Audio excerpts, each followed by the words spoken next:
सुन भी लिया होगा, आपका टेक चाहिए सर रिलायंस पे। Afternoon, Dimbiji. Afternoon, Abhishek ji, and afternoon to everyone on the panel. So I think would concur with most part जो सौमित ने कहा है। दो चीजें आई थिंक जो अपस्ट्रीम बिजनेस है यहाँ पे थोड़ी सॉफ्टनेस जरूर देखी जाएगी and because of what we probably see in Singapore GRMs एक समय पे तो नेगेटिव ट्रेड में निकल गए थे, बट रिलायंस के पास मल्टीपल फीड स्टॉक्स के ऑप्शन होने के कारण I think Singapore GRMs at least would be relatively better placed. जो पेटकेम वाला बिजनेस है वहां पे जो डिमांड सप्लाई डायनेमिक्स है obviously is not favouring demand at this juncture, और इसलिए जो एंड प्रोडक्ट प्राइसेस है इसमें धीमापन जरूर देखा जाएगा and because of that I think जो स्प्रेड्स होते हैं for the petchem business as whole can be a little bit lower sequentially as well. जो रिटेल ओरिएंटेड बिजनेसेस है Reliance retail should be having softish quarter, but I think एक steady show रहेगा। Obviously I think Jio का जो performance है because of the tariff hikes जैसे सौमित बता रहे थे is going to B relatively better, but मेरे अनुमान में आई थिंक जो कमेंट्री रहेगी स्पेसिफिकली रिटेल को सराउंड करते हुए specifically on the Reliance retail business with the festive season expected in Q3, I think Q3 Q4 के आंकड़े रिलेटिवली बेटर होने चाहिए। जितने उन्होंने स्टोर ओपनिंग्स की है पिछले कुछ तिमाहियों में वहां पे थोड़ा फुटफॉल्स और जो फिक्स कॉस्ट अब्जॉर्प्शन है ये थोड़ा बेहतर होना चाहिए सेकंड हाफ के लिए, इसलिए retail focus businesses should do really well in the second half. Obviously I think जो न्यू एनर्जी बिजनेसेस हैं और जो हम एक्सपेक्टेशन बांध के रखते हैं O2C बिजनेस को लेके वहां पे कैसे आई थिंक डिमांड डायनामिक्स वापस आते हैं ये देखना बहुत लाजमी होगा, but it seems to be a little bit difficult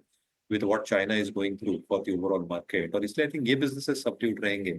new energy businesses पे जो हम एक्सपेक्टेशन बांध के रख रहे हैं in terms of how these assets will come on place in the next few quarters, ये इंपॉर्टेंट होने वाले कमेंट्री के हिसाब से capex has been calibrated, leverage has been calibrated, तो मेरे हिसाब से I think commentary for the second half relatively better होगी ये क्वार्टर शायद रिलायंस के लिए सॉरी।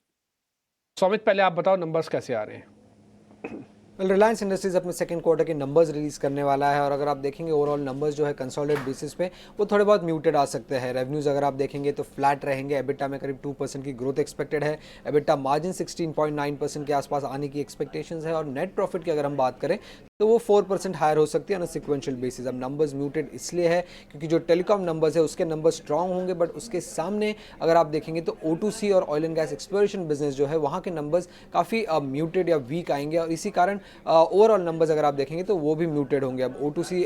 सेगमेंट की अगर एबिटा की हम बात करें तो वो 5% लोअर होंगे ऑन सिक्वेंशियल बेसिस, करीब 12,500 के आसपास ये नंबर आने की एक्सपेक्टेशंस है। अब ये बिजनेस वीक इसलिए है क्योंकि अगर आप देखेंगे तो सिक्वेंशियल बेसिस पे जो सिंगापुर क्रॉस रिफाइनिंग मार्जिन था वो भी फ्लैट था और उसके साथ अगर आप पेट्रोकेमिकल मार्जिन देखेंगे तो वहाँ पे भी कुछ ग्रोथ देखने नहीं मिला और इसी कारण अगर आप देखेंगे तो O2C सेगमेंट जो है वो वीक आ सकता है। Oil and gas exploration segment की अगर हम बात करें तो वहाँ पे जो एबिटा नंबर है वो 1% लोअर आने की एक्सपेक्टेशन है। नंबर करीब 5,150 करोड़ के आसपास आने की एक्सपेक्टेशंस है। अब ये नंबर में डिक्लाइन इसलिए है क्योंकि हल्की सी प्रोडक्शन डिक्लाइन आने की एक्सपेक्टेशंस है KG D6 में और उसी के साथ जो गवर्नमेंट की प्रॉफिट शेयरिंग है वो भी बढ़ रही है और इसी कारण हम अगर ओवरऑल बेसिस पे देखें तो oil and gas exploration business की एबिटा भी लोअर आ सकती है। अब रिटेल बिजनेस की अगर हम बात करें तो वहाँ पे 10% की रेवेन्यू ग्रोथ है बट एबिटा ग्रोथ सिर्फ 4% की है, तो रिटेल बिजनेस में भी मार्जिन कॉन्ट्रैक्शन एक्सपेक्टेड है रिलायंस इंडस्ट्री से सेकंड क्वार्टर में। बट जो ग्रोथ हमें रिटेल बिजनेस में दिखेगी वो पूरे स्टोर एडिशन,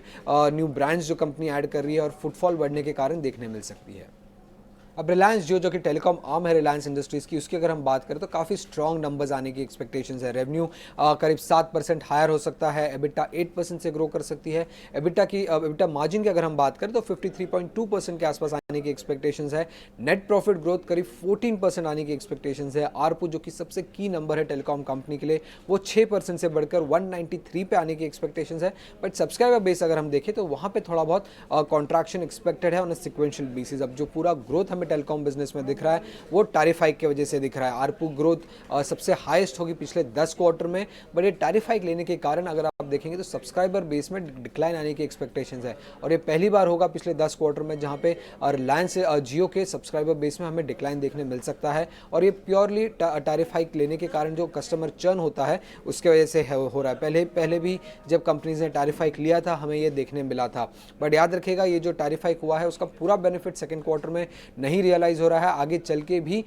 2 क्वार्टर्स में इसके बेनिफिट रियलाइज़ होंगे, क्योंकि रिलायंस जो कि जो कस्टमर्स है वो लॉन्गर वैलिडिटी प्लान्स में है, तो कुल मिला के 3 क्वार्टर लग जाते हैं पूरे टैरिफ हाइक बेनिफिट को फाइनेंशियल्स में रिफ्लेक्ट होने के लिए। उसके अलावा किन चीज़ों पे ध्यान रखनी होगी रिलायंस इंडस्ट्रीज़ के नंबर पे, क्या कमेंट्री आ रही है मैनेजमेंट की रिफाइनिंग और पेट्रोकेमिकल बिजनेस के आउटलुक को लेकर, न्यू एनर्जी बिजनेस का रोड मैप क्या है, क्या टाइमलाइंस है, कब प्लांट्स प्रोडक्शन